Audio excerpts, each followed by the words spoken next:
Hello student, welcome to my channel My NCERT and Engineering Classes. Today we are studying Physics Class 9 Force and Laws of Motion in Text Question plus Numericals.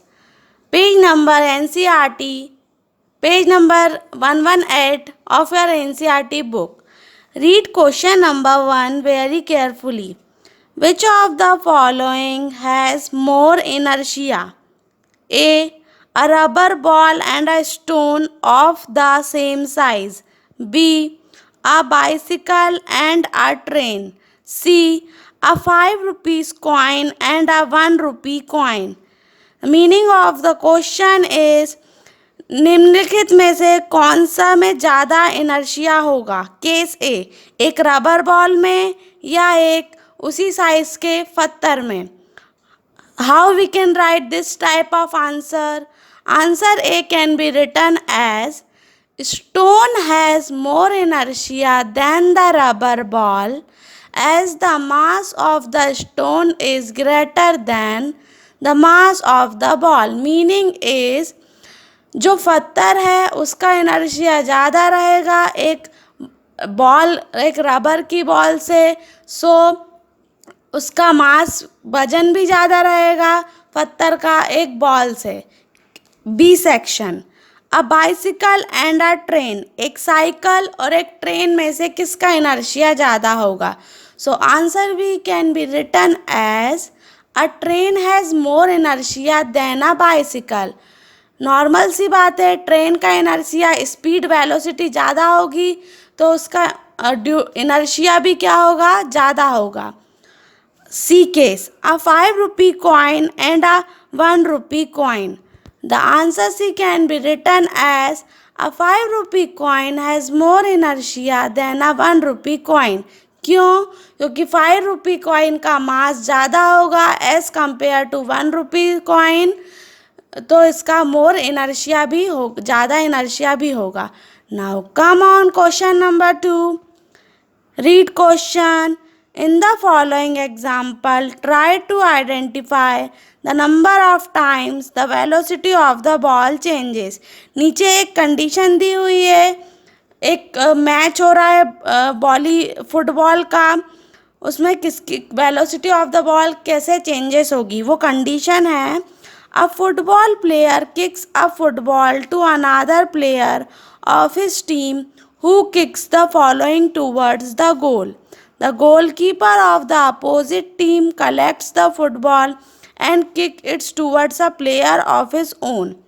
Also identify the agents applying the force in each case. ये जो football का match हो रहा है उसमें velocity of football कितनी बार change होगी? So the velocity of the football changes 4 times. How we can return the answer? First change, velocity of the ball changes when first player kicks the ball towards another player of his team. Meaning of this change is football की velocity जब change होगी जब team का एक player दूसरे player की तरफ ball को किक करेगा. Second, velocity of the ball also changes when another player kicks the football towards the goal. velocity of ball जब भी चेंज होगी जब कोई दूसरा प्लेयर बॉल को किक करेगा गोल के तरफ. गोल मतलब जहाँ पे आपको बॉल पहुँचाना रहता है, नेट लगी रहती है, वहाँ पे आपका गोल पॉइंट रहता है.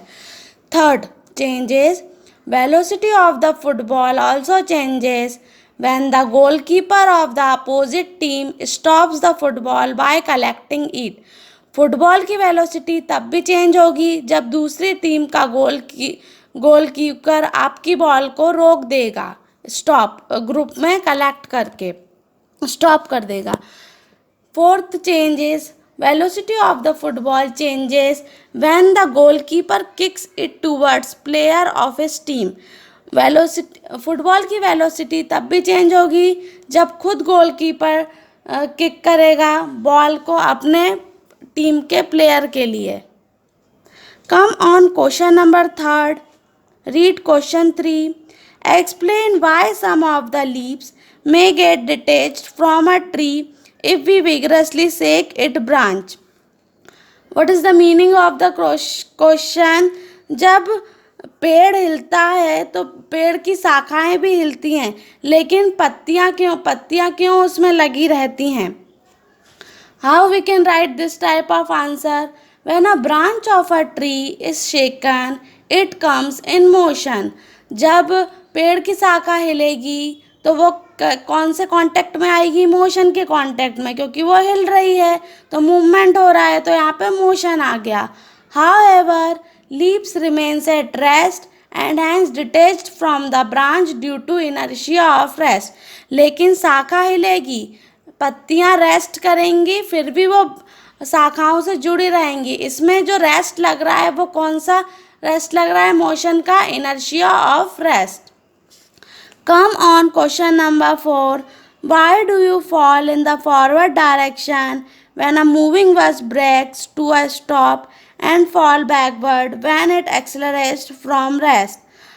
Meaning of this question is, brake लगते ही आप आगे की तरफ फॉरवर्ड डायरेक्शन में क्यों जाते हो, और जब बस एकदम से एक्सेलरेट होती है अपने रेस्ट पे तो आप बैकवर्ड की तरफ क्यों जाते हो, पीछे की तरफ? How we can write this type of answer in the following manner. Manner 1. When a moving bus brakes to a stop, the lower part of our body also comes to rest, but the upper part of our body remains in motion due to inertia of rest. मतलब जब आपकी बस चल रही है और एकदम से ब्रेक लगा तो आपका जो लोअर पार्ट, स्टोमक से अपर का पार्ट है, वो कम्स टू रेस्ट करेगा, लेकिन जो upper part of lower part है, नीचे का पार्ट है, वो रेस्ट करेगा, लेकिन अपर पार्ट, ऊपर का पार्ट है, वो मोशन करेगा. इसको कहते हैं इनर्शिया ऑफ मोशन, मूवमेंट करेगा वो. इसलिए हमारी बॉडी जो है वो फॉरवर्ड डायरेक्शन में, so we fall in the forward direction. Second manner, when a bus accelerates from rest, the lower portion of our body also comes in motion with the bus, but the upper part of our body remains at rest due to inertia of rest. We fall backward. जब हमारी बस एकदम से accelerate होकर rest करेगी तो हमारा जो अपर पार्ट ऑफ बॉडी है वो रेस्ट होगा और lower part of body motion में होगा, इसलिए हम पीछे की तरफ जाते हैं, बैकवर्ड में. Now come on page number 126 of your NCERT book. Read question number 1 carefully.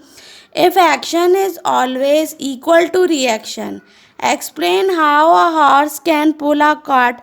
Student, the first two lines of the question indicates that third law of motion. You already know about what is third law of motion.